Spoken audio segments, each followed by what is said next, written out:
What is going on YouTube? It's your boy Spanko and today I'm back with another video. I'm excited. In today's video we're going to be talking about cards that you need, the most important cards that you need in your side deck for today's metagame post Lightning Overdrive. Now usually I do this when there's a new ban list, but I think Lightning Overdrive changes the format a very fair amount, like a very significant amount. So I think this video is kind of needed for right now. Now if you guys do enjoy these videos, make sure to like the video and subscribe to the channel for more Yu-Gi-Oh content. Also let me know in the comment section down below if you guys think I missed anything or if you guys have any other suggestions. Let me know in the comments so I can hear what you guys think. I love hearing you guys' opinions. These are some of the most important cards I believe that you need in your side deck. Some of them can go in the main deck, to be honest with you, for the post Lightning Overdrive 2021 format. So I hope you guys enjoy the video and let's get to it.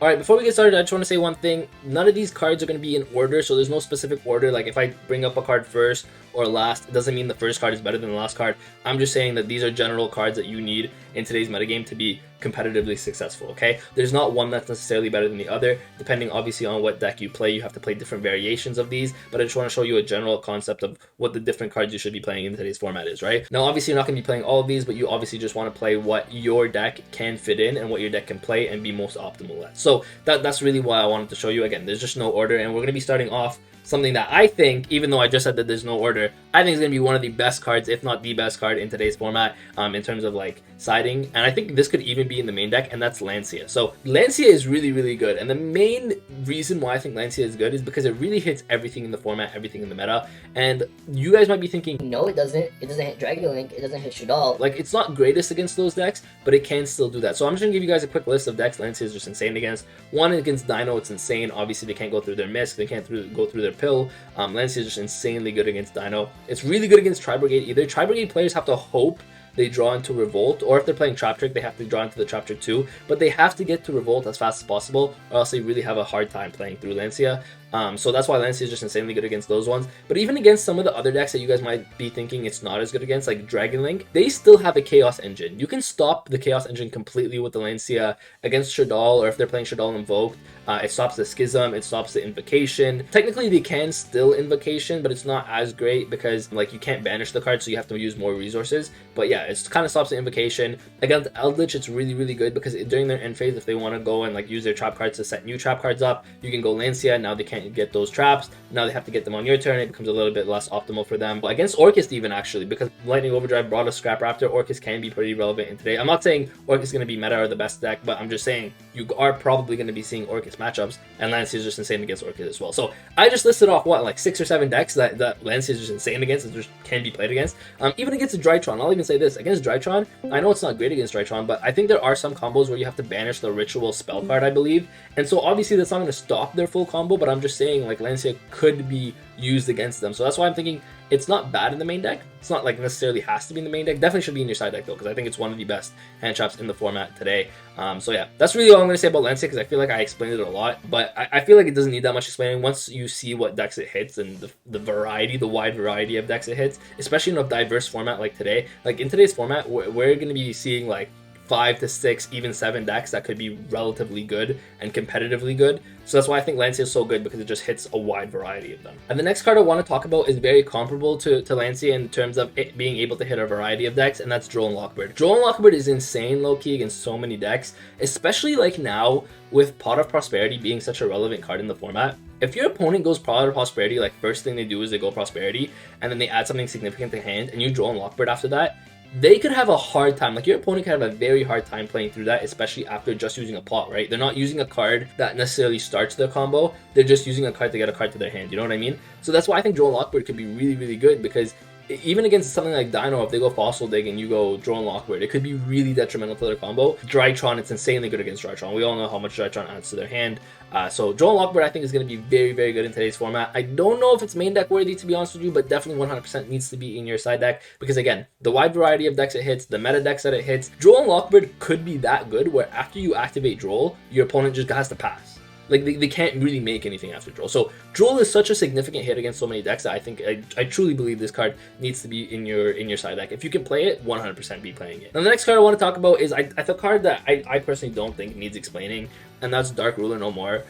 We're in a combo-centric format. When you're in a combo-centric format, Dark Ruler No More is just the most important card, and a lot of these combos don't set up back row as well, so they're very susceptible to Dark Ruler No More. Me as a Dino player, I can tell you in Dino, you're not setting up back row with your combo, so Dark Ruler could be really good. Even against something like Dragon Link, if they don't get the tidying to their hand, Dark Ruler could be really good against them. So funny enough, actually against like the Drytron boards where they make really big boards, you can go Dark Ruler, could be pretty good against them as well. So Dark Ruler no more, I don't think it needs too much explaining, to be honest with you. We all know why this card is great, especially in combo-centric formats. Now a little bit later in today's video, and towards the end of the video, I'm going to talk about how meta decks can actually play around Dark Ruler no more, just as something that meta decks should be siding, or even main decking potentially, to play around this. Because I don't want to just say how to beat meta decks. I want to tell meta decks how to not lose to these kind of cards as well. So, but yeah, definitely important in your side deck. Any deck that you're playing, you should definitely be playing Dark Ruler no more. I think this is one of the most important cards in today's metagame. Now, obviously, I'm not going to be showing you guys a full side deck. I just want to say this before I continue.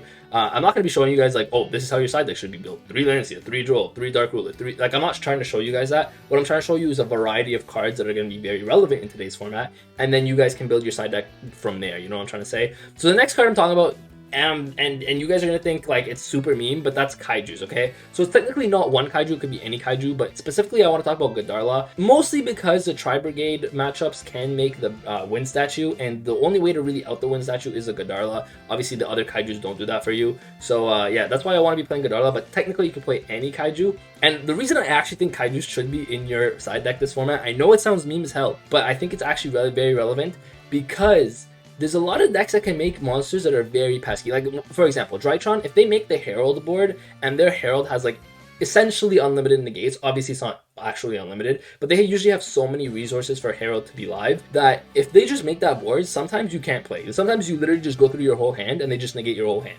It's so insane. That's why I think Godarla is going to be really good, because even, or just any kaiju in general is going to be really good, because against something like Herald, against something like Dragoon, now don't get me wrong, I don't think Dragoon decks are going to dominate the format, but I'm just saying, like, Dragoon will come up, right? And so kaijus could be really good against those Dragoon decks as well. So Dragoon, Herald, and that's why I just think kaijus are really good. And again, the statue that I mentioned earlier with Tri-Brigade, or if any monster like that your opponent makes that can't be targeted or can't be destroyed, or just a big monster in general, you could just kaiju and get rid of the negate. Like even something like Borolo's Savage Dragon, if you have a kaiju, like technically you just kaiju that, you get rid of a negate on the board. Yeah, I'm not saying like these are gonna be the, like, kaijus are gonna be the best thing against every deck, and that's why like I want to talk about it a little bit later. Unlike these cards which hit a wide variety of decks, the kaiju doesn't really, and that's why like it's not one of the, like, it's very important to still have. I think it's still very, very good low-key, but again, it's not like something you're going to side in against every matchup, right? Whereas these, I feel like you can side them in against pretty much every match of this format, to be honest with you. But it does get rid of the Herald, it does get rid of the Herald, it does get rid of the Dragoon, it does get rid of the statue.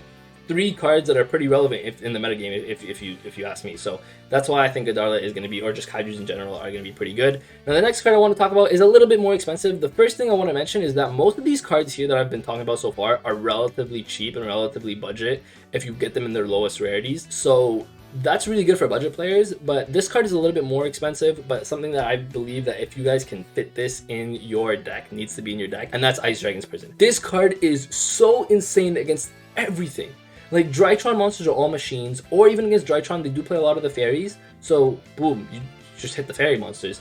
Dino, they're all dinos. Tri-Brigade, like, okay, so against Tri-Brigade it's not as good because they have like a variety of different things, but against Tri-Brigade it could still be very good in those senses where if you see your opponent has like 2 monsters in their graveyard and they need to make a link 2, let's say they have a Kairos on the board, or just a Kit on the board, whatever, they have 2 monsters in their graveyard. If you Ice Dragon's Prison them away, like, what is your opponent doing after that? You know what I'm trying to say? So Ice Dragon's Prison is just so many applications, but again, only certain decks can fit this. Obviously you can't fit this really if you're playing like a combo deck. I guess maybe you could, but just generally, like, this is going to be put into more back row heavy decks. But yeah, Ice Dragon's Prison, if you can fit this card, if you guys have the budget for this card, and of course, depending on what deck you're playing, Ice Dragon's Prison is going to be one of the best cards in the game. So if you can side deck this could even be in your main deck. I think this should be in your main deck specifically if you're playing a back row heavy deck. Should be in your side deck. I think it could be in your side deck, even if you're playing like a combo deck, because it makes it so that even if you set up combo, you know your opponent's going to be setting up cards or siding in cards to beat your combo. If you can fit these in a combo-esque deck, then you could be really good, because now you're setting up your combo, plus you could have potentially back row, and even if your opponent has something to stop your combo, you could have the back row as well. But Ice Dragon's Prison, I think, is just an insane card overall, so I think this card definitely should be in your side deck if you can fit it in your side deck. The next card I want to talk about, I think, is pretty self-explanatory as well, and that's Nibiru, if I can spell it right here. But yeah, Nibiru. Nibiru is really good against most decks. Most decks can't make a negate before 5 summons. If you Nibiru them, you can break their board. Now, I'm not going to say Nibiru is going to be the be-all, end-all. It doesn't necessarily even beat decks completely if you Nibiru, but depending on your opponent's hand and depending on a lot of situations, Nibiru could just be insanely good. And I mean, again, like we're in a combo-centric format and Dark Ruler No More is in here for the same reason pretty much Nibiru is going to be in here, right? So that's why, like, it's just combo-centric decks, you got to play around them, you got to beat them somehow, and Nibiru is one of those deck cards that needs to be in your side deck, if not your main deck, just to beat those combo decks. Now, I want to mention one thing. So this is like pretty much, this list that I showed you guys is pretty much cards that are really going to be relevant in today's side deck. Honestly, Ice Dragon's Prison could be in the main deck if I'm being real with you, so this might not even have to be in here. It could be in the main deck. It should be in the main deck and back row decks for sure. One card I want to talk about that I feel like people aren't talking about enough is Solemn Judgment. Now, I want to say, if you guys are playing a deck like Dino or a deck, just a combo deck in general, right? Judgment is so good because if you know you're susceptible to something like Dark Ruler No More, so this is kind of like a card that counters side deck cards.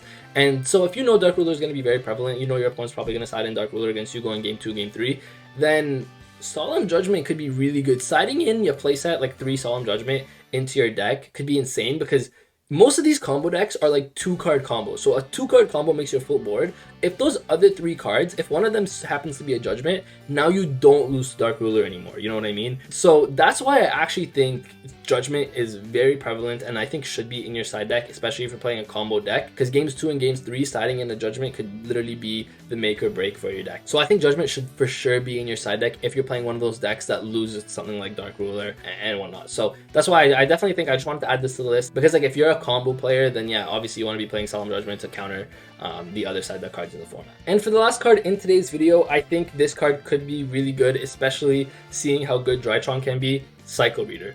This card is insanely good low-key. So it's like a DD Crow, but you discard this card, target up to 2 light monsters in your opponent's graveyard, banish both those targets. Again, really good against something like Drytron. The problem with Cycle Reader is it's not just a big variety, like it doesn't hit a big variety of decks in today's format, which is why I think DD Crow could also be in here as well. So DD Crow and Alive Justice Cycle Reader definitely should be in your side deck, one or the other, depending on where you think the format is going, because Graveyard is very, very prevalent. Like using the Graveyard and Graveyard effects or whatnot are very prevalent right now. So DD Crow, Cycle Reader could be really good in today's format. I think one of these should be in your side deck for sure. So that's it for today's video. I hope you guys enjoyed. If you guys have any suggestions, think there's anything I missed, let me know in the comment section down below. Now we could talk about cards like Torrential, Needle Sealing or whatnot, but I'm just like saying that those cards only fit into a specific kind of deck, whereas the cards I tried to show you today could pretty much fit into every deck. So that's really what I wanted to show you. But yeah, there's obviously a bunch of different options. Let me know in the comment section down below if you guys have any opinions. And that's really all I gotta say. Again, like the video, subscribe to the channel if you guys did enjoy.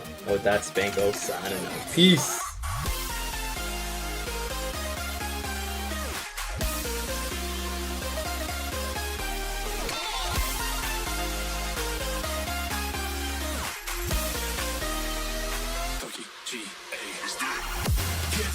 Get up, we want you to get on your feet.